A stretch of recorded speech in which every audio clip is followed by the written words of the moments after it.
It's been almost 24 hours since we've seen The Last Jedi. Now, you left the theater I liked it.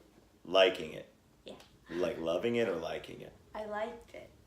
You're saying that with a smile. You were excited about it. I like it. You left excited, and Claire, your sister... I like the disappointing comedy.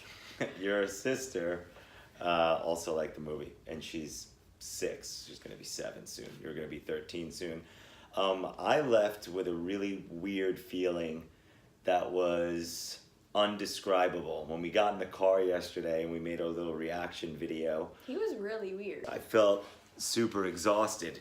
And then I woke up this morning, and not that you know what this feels like, but I felt hungover. Almost like I couldn't remember the night before, like I knew what happened, but it's almost like I had to call my friends and I had to ask them, yo, what happened last night? Did I do anything embarrassing? You know what I mean? So this is our spoiler discussion. But as of right now, you like the movie. So Marie, what did you like about the movie? And then I'll go.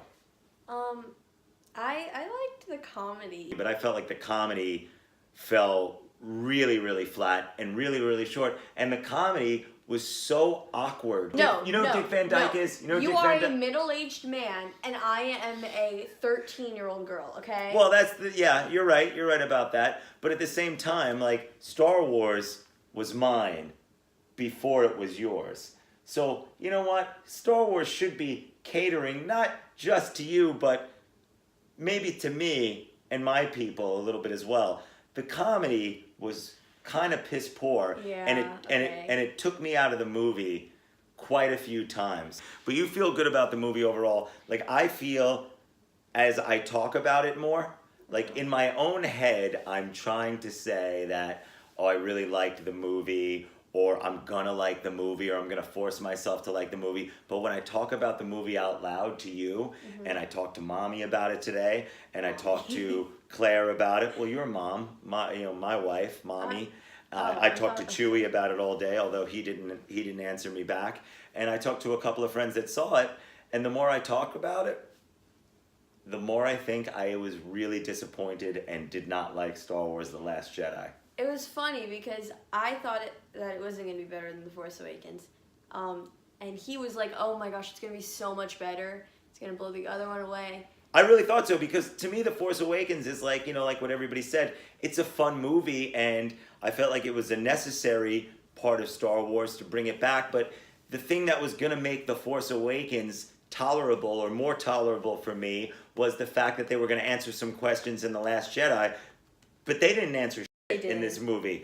I mean, frankly, they just took every single scenario that they set up and threw it out the window and made a whole nother movie. They essentially kind of paid no attention to anything from the last movie, or frankly, anything from any of the characters' story arcs over the whole trilogy, over the whole saga, over everything. For example, let's start out here, okay? The most famous heroic character in movie history is who, Marie? Chewbacca. Be serious for a minute. I am being serious. It's Luke Skywalker, okay? Luke Skywalker, overall, is probably one of the most famous, legendary heroes ever. I didn't like his death. We'll get there. Well, you're talking about Luke. That's what my head's going to go to. Right. Well, we'll get there in a second, because I didn't like it either. But I just want to start out, the first thing you see, the first interaction you see, what they left off on The Force Awakens, when she hands the lightsaber to him, right? It's nothing. And he holds it, throws it over his shoulder. This is the lightsaber that your hand was cut off by your father. It's the most iconic probably moment in your life where he says, you know what? No, I'm your father. She essentially hands you the turning point in your life, and you toss it over your shoulder like it's nothing. That is the stupidest move in movie history. You need to. The dumbest move in movie history. You're taking something so sacred and so serious and so Shakespearean and you're tossing it over your shoulder like it's nothing. You know what that did? That took me right out of the movie. Before that, I was totally in. The opening scene, I was nudging you. I was like, this is amazing, this is amazing. And the interaction between Snoke and Kylo Ren when he tells him, take that stupid mask off, whatever he says to him, ridiculous mask off. Like he's saying, you know what, you're not Darth Vader. You're a jabroni, Kylo Ren. Boom, flash forward to, this scene where it's like, wow, you just took me out of the movie. This is something I've been waiting for my whole life, and you took me right out of the movie by throwing that iconic lightsaber over your shoulder like it never meant anything to you. This is the lightsaber that was passed down to you by Obi-Wan Kenobi, that was taken from him, from your father, Darth Vader. And it's nothing. You know what that was? That was, to me, that was like a big screw you to the fans. That's what that was. And frankly, it really upset me, and it put me in an awful mood. Who was one of the strongest characters to you? The Porgs. Yeah, no, for real. I like the Porgs a lot. like A lot of them. people were giving the Porgs crap, but the Porgs. I thought that Chewie and the Porgs were a really nice touch. I thought that was a super cute scene where Chewie's trying to eat Sad Porg. the fried Porg, Yeah. and all the sad Porgs are looking at him. I thought that was a really, I thought that was a cute thing. And you know what? Like, I'm a guy that likes Ewoks. In our cynical times, like, people hate Ewoks and cute things and all that kind of stuff. But I like cute things. yeah, I do too. So I thought they served their purpose. I thought they were really cute, and they're going to sell a whole bunch of toys. Hell, I think we already own one. Yeah, we do. Leia or Poe? Interesting. I liked Poe a lot in this. I thought he was really, really good. I love Poe. Yeah, Poe he is was my favorite. Yeah, he was really cool. He was so good that you didn't even need Finn. They're essentially like the same character now. You know what I mean? Like Poe, but I think honestly Poe does it a little bit better. And I thought Finn was Finn's more cliche. Right. I thought Finn, and I loved him in the first movie, but they gave him some crappy job in this that could have been cut out of the whole movie.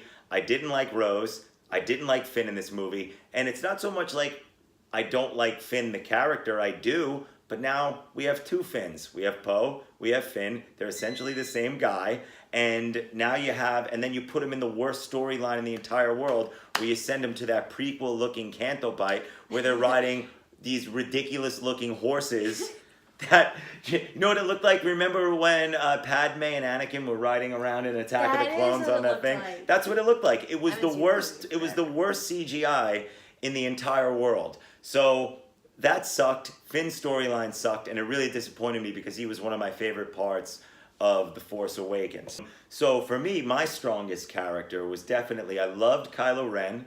I thought he just keeps getting better and better and better. He lost his cool at the end. Well, I mean, no, but that's the idea. Like, I like the fact that he is still always going to be, he has that little bit of spoiled Skywalker in him, you know, like farm boy Luke. You know who I really, really liked a lot, and I was super, like, I love Snoke. I thought Snoke was incredible. He was awesome. Andy Serkis was great. He had some incredible, like, probably the best lines of the whole movie. And when he's berating Kylo Ren and he's telling Rey how, you know, how powerful he is and how she has to join him and all this kind of stuff, you're like, wow, this guy's amazing.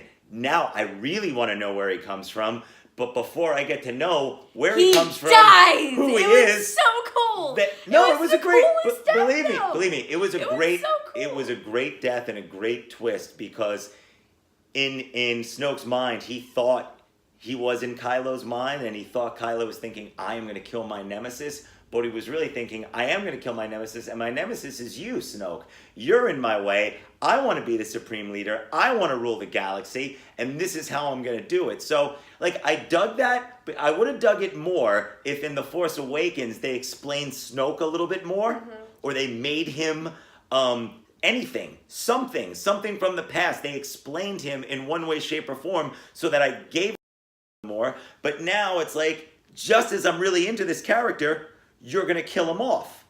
It's the same thing I feel about Luke Skywalker. You don't use him at all in the first movie. You have the opportunity to reunite Luke Skywalker, Han Solo, and Princess Leia, and Chewbacca, and C-3PO, and R2-D2, and all that kind of stuff. Now, if you're not going to do that, you better have the best story in the entire world planned out. And it better be something so amazing if you're not going to reunite these guys. So they don't reunite Han Solo and Luke, okay? You save Luke for this movie, and if you're going for this tortured soul that marooned himself on a Jedi planet where the Jedi supposedly got their start, right? If he marooned himself there to die, why not just die back on Tatooine? Why not just die on another planet? Why go to this sacred island if you're not even going to really study the Force? If you're just going to go and keep these beautiful leather-bound books in a tree, and then eventually want to burn the tree down. You should have just burnt the tree down when you got there and offed yourself, Luke Skywalker, if that's really how you felt. But no, they thought, I just came here to die. If you came here to die, then why are you out fishing? And why are you out drinking blue milk from whatever the creature was that produces blue milk? That's crap. That's such crap. And then the only reason they show Luke's day-to-day on the island, like where he's doing all these things and he's eating and he's going through the motions, is so that they can make another bad joke. So they should go, well, you're not really busy doing anything all day long. I liked that one. Maybe it's just me. Maybe I'm just getting old and bitter. I have no idea. We got to move on because we have so much to get to. I am a youthful soul. I know. No, and I'm glad. Listen, there's nothing that makes me more happy than the fact that you're excited. And I hope tomorrow when we go see it for a second time and we make our second reaction video to the whole thing and review, I hope I come back here and go, God, I liked it so much more. I pray more than anything because this is killing me to talk about the first love of my life, Star Wars, in this way.